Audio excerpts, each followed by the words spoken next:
I'm so fucking happy right now with the whole way this weekend went. Madison Square Garden, from the bottom of my heart, if you were one of the many people that came out that night, that was the single greatest moment of my stand-up career. I can't even put it into words.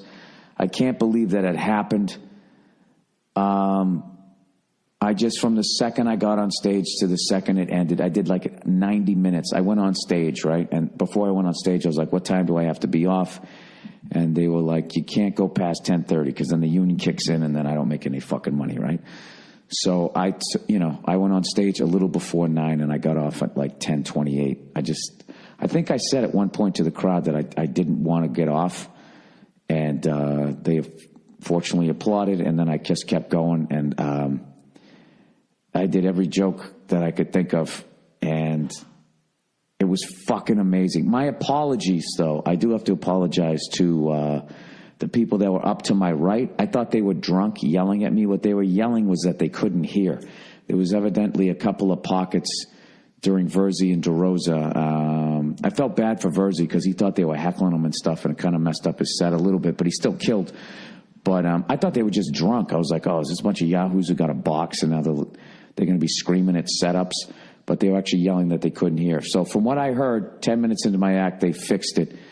And so you heard the last hour and 20. So my apologies. I feel real bad about that. I don't know why that happened. But anyways, I'll take you through the whole day. Or how about I take you through, I checked in on you on Thursday. Friday, the day before Madison Square Garden. All right.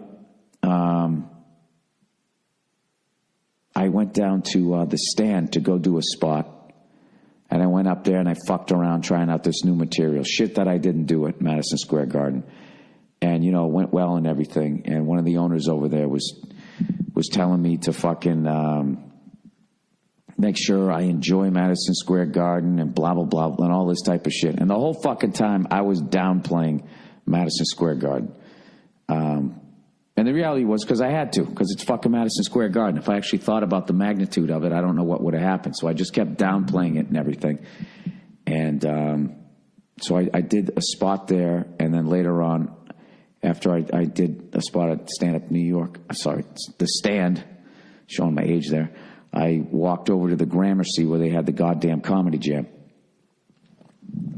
So I'm drinking my fucking tea here. And I went over there, and it was the best comedy jam show that I've seen to date. Josh and all the guys had been on the road doing the show, so the band sounded the best I ever heard them sound. I got to do a sound check there during the day, and you just feel I'm telling you, some venues just have the magic, and you walked in, you're like, this is going to be a sick show. And Josh and all the guys were excited, going, dude, there's going to be no chairs. Everyone's going to be standing up. There's going to be 600 people in here, fucking packed. So anyway, we were going to close out the show doing Paradise City because, it's a great fucking anthem to end the show with. And also, what's his face? Josh was going, dude, that's your funniest fucking costume. Like, that blonde wig looks fucking ridiculous. So I'm like, all right, cool, we'll do that. So everybody went on and killed. Mateo Lane crushed it, singing that Whitney Houston song, I Will Always Love You, right? Crushed it. Then Eliza Schlesinger went up there. She fucking killed it. Then I saw Big J. Okerson, who's one of my favorite comics. Absolutely love the guy. He sang that song, is it Weezer? Say It Ain't So? And he was so fucking relaxed and so comfortable. And Big J can actually sing. He was crushing it. And the whole fucking room was singing along with him. And I'm going, look at the guy. How is he that fucking comfortable doing that shit? He's just killing it. And I was thinking maybe because, he opened up for all these bands. Like, he opened up for Korn, Insane Clown Posse. So those could be really hostile crowds. He knew how to handle them. So I'm thinking, well, maybe he's just like, this is a layup. These people actually want me to hear it. So he was walking around like it was no big deal, but it was funny. The second he got off stage, he turned into a little kid. He was just like, dude, that's like the coolest thing I ever did. He crushed it. Then Hannibal Buress came in and sang Benny and the Jets. And by the way, everybody does stand-up beforehand. You got to check the show out. Does all their best shit, talks about going to shows. So makes the crowd laugh. They get great stand-up, and then you get to watch them, act like an idiot in front of a band. And then I went on in the end and did Paradise City, and it was just, it was fucking sick. It was just such a great environment there, and everyone was standing up. And then it's also always fucking hilarious to walk out, dressed up as have a fucking wig on and shit, and then just go into my act, talking about people that I think are fucked up as I'm standing there wearing this stupid wig and a leather vest. So we ended up having a great time. The drums were tuned up, fucking just sounded amazing. So then I ended up hanging out with Bartnick, and we ended up in this Irish pub, just me and him, and the bartender. And we ordered like one beer, and in the course of doing, sipping on the beer, we all did like 3 shots and then another shot with the bartender. And we just had the best fucking time.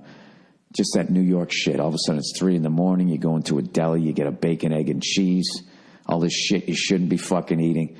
And we went back to my apartment and just sat there, talking about how we were going to be at the Garden the next day. So, anyway, so the next day comes, and now here it is. And I'm still downplaying it, going like, I'm not even fucking excited for this. Maybe I over-downplayed this fucking thing.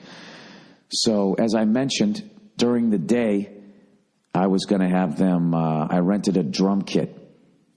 And I loaded it into, they had them loaded into fucking Madison Square Garden, and the goddamn Comedy Jam guys came over.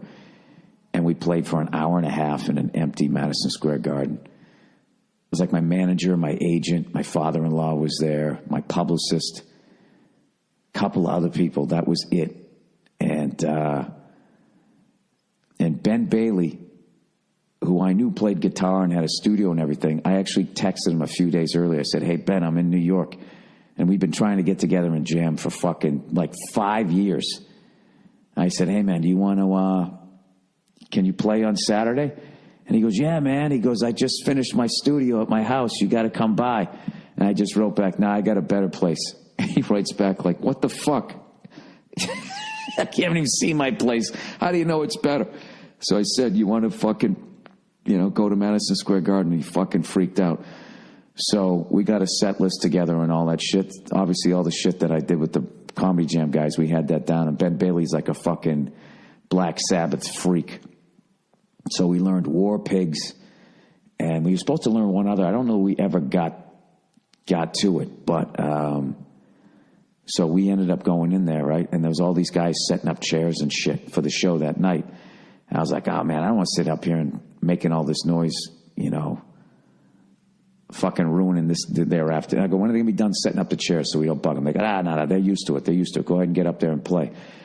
And we started playing. It was fucking unbelievable. And the people working there actually got into it. They thought it was cool that we were doing it because they know we were just geeking out. And they started turning on the lights, doing like a light show as we were playing in an empty fucking Madison Square Garden. And by the end of it, they had the video guy comes down and he starts filming us. So I guess on the last song, we were up on the Jumbotron. I think we closed with Paradise City again. But we did like Custard Pie. We did War Pigs, Welcome to the Jungle, Dr. Feelgood.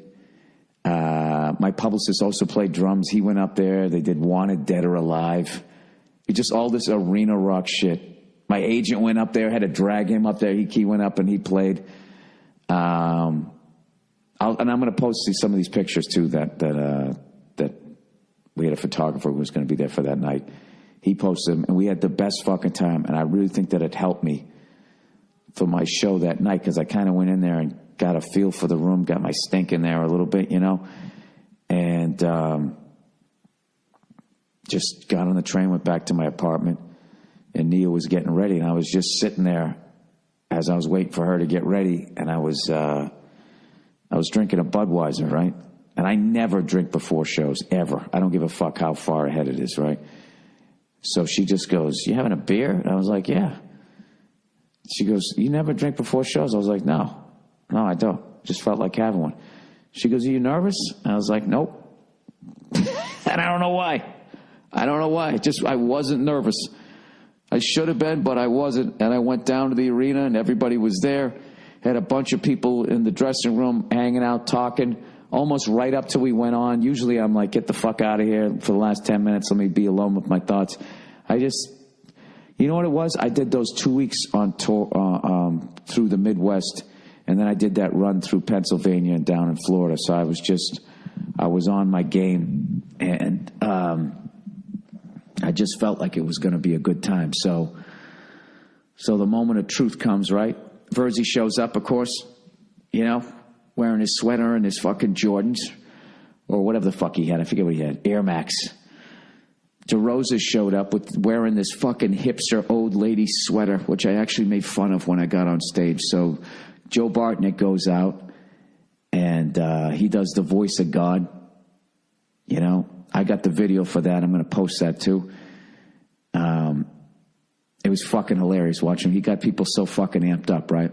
So Verzi goes up, he does his thing. DeRosa does his thing, and then we showed the trailer for the first time ever. We showed the F is for Family trailer, which I literally had to walk into the tunnel and block my ears because I didn't want to handle if they weren't liking it. So after it was done, I heard it got a nice round of applause, and the Netflix people, everybody was excited that it had done well. I hope I'm not boring you guys with this shit. I feel like I'm babbling here. And then it was the moment of truth. Going on stage to do stand-up comedy at Madison Square Garden, sold-out fucking show. And Verzi introed me. And I don't know, I just walked out there, and I forget what I said, but it just was one of those things. It's like you hit your first shot, and you're like, all right, it's going to be a good game. And for the next 90 minutes, I don't think I've ever been more present. I just totally fucking enjoyed every last second of it. I did every joke that I wanted to do. I was improvising. I was fucking around. I think I trashed Babe Ruth at one point because me and Giannis Papas had this big debate about it. And I ended up telling this story about me and Verzi smoking a cigar in his garage. That's how I ended. And it was over, and I outroed. The outro music was, I went on stage to The Song Remains the Same, because the name of the show was Does Anybody Remember Laughter? It was just like a fucking it was a perfect night. And then the outro music was Frank Sinatra singing New York, New York, which I thought was perfect. It was a nod to, they played at Yankee Stadium and everything, and Madison Square Garden is such a legendary venue. And I got off, dude, and it was unbelievable. Everybody that I care about was backstage, was flipping out, saying what a great show it was. And, and I was worried. The only thing I was worried about was that the next day I was going to have a letdown. Like I was going to have that whole now what and, the big, it's like after you open all the gifts on Christmas, that feeling of melancholy. I thought I was going to feel that. I didn't. The next day I woke up, I just felt great. I felt satisfied. I felt at peace. I was just like, if I never get to do that again, I couldn't have done it any better. And I enjoyed every last fucking second of it. It was the night of my life. And of course, I recorded it, and I will be putting that one out on vinyl. My act is not ready to be a special yet, but that will definitely be. And I'm putting out every fucking second of that, so it might be a double album. I'll put that out hopefully after my next special. But it was incredible. But once again, I can't thank the people that showed up enough.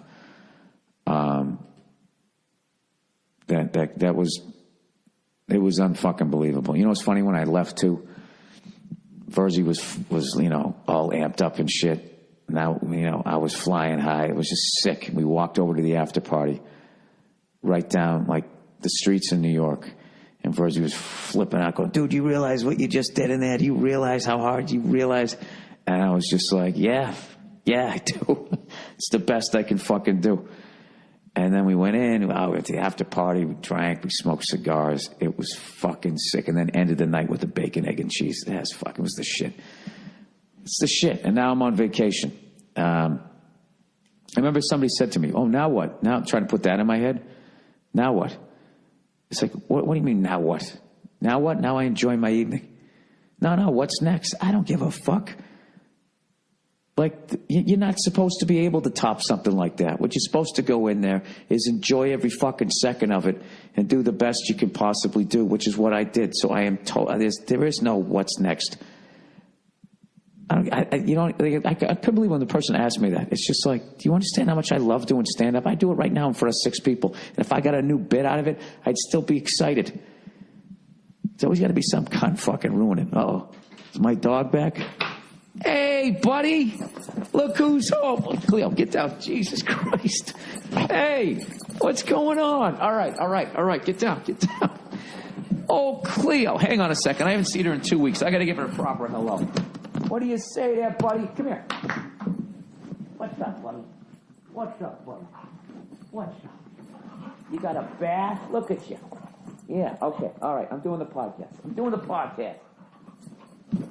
All right. Sorry, I'm back.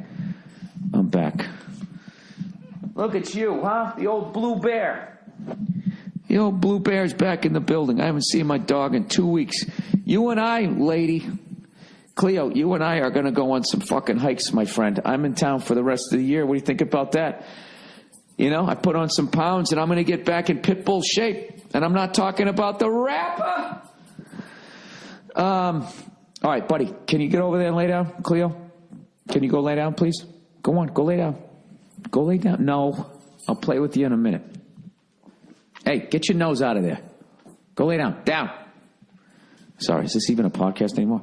Cleo, get over there. Go on. Get over there, lay down. You can't keep jumping up here. I don't know. I hope I was able to convey it. I can't even tell you how just fucking thrilled I was. I still can't believe that it happened, but I know it happened because I was totally present and I enjoyed the whole thing. And you know what was great? The light was so in my eyes I couldn't see how big it was. I couldn't see everybody, but I could look up and see the lights up at the top. And one of the coolest things ever, my comedy career, at one point, I was doing this Illuminati act out, like they were all sitting at a table talking about the population problem. And I actually sat down on the stool. And I was doing this creepy fucking thing about them, thinking about how they could get rid of people. And I was able to bring the whole fucking room down like I was in a fucking comedy club. And as I was doing it, I was actually thinking, like, how fucking sick is this right now? It's like 12,000 people listening to me. I'm sitting down on a stool, imitating some lunatic in the Illuminati. How fucking fun is that? It was indescribable. And anyways, please tell everybody you know about F is for Family. I would really appreciate it.